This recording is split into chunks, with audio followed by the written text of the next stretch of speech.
Баршаңызға қайырлы күн. Бүгін сіздермен бірге панкейк дайындайтын боламыз.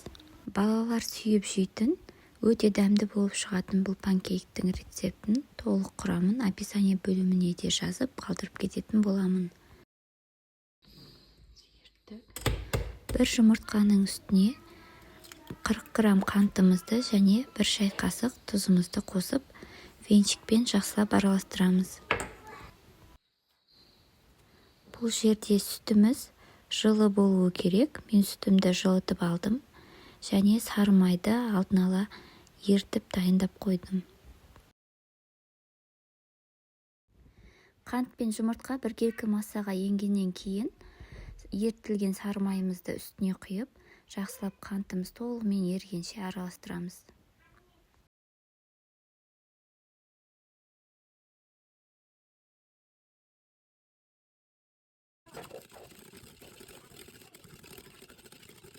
Үстіне жылы сүтімізді құйып, тағы да бір араластырып аламыз.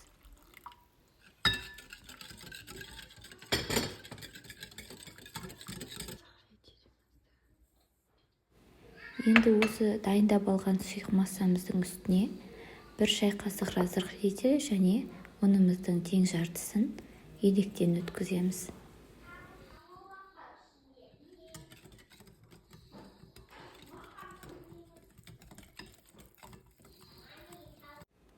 Массаларымызды біріктіріп, венчикпен жақсылап араластырып аламыз. Жақсылап араластырып алғаннан кейін, ұнымыздың қалған бөлігін едектен өткізіп қосамыз және ұнның түйіршіктері қалмайтындай етіп, жақсылап венчикпен араластырамыз.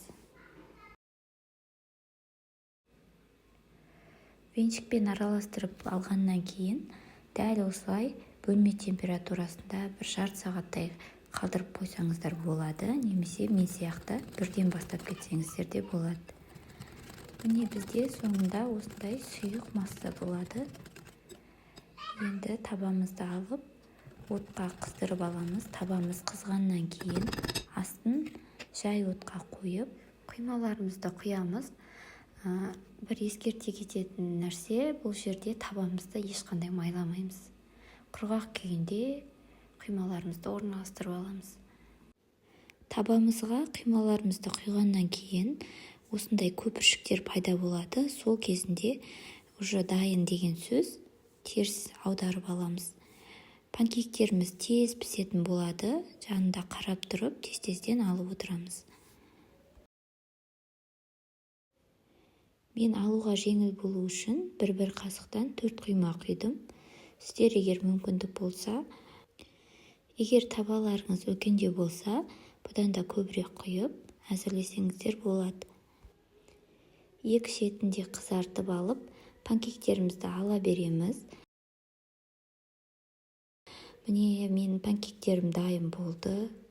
Осындай әдемі, өте дәмді. Осы құрамнан 23 панкейк шықты. Әсіресе үйлеріңізде кішкене балалар болса, сүйіп жейтін балалардың осындай дәмді панкейктеріміз дайын болды. Сіздер де дайындап көріңіздер, пікірлеріңізбен бөлісе кетіңіздер. Ал сіздерге іске сәт, астарыңыз дәмді болсын.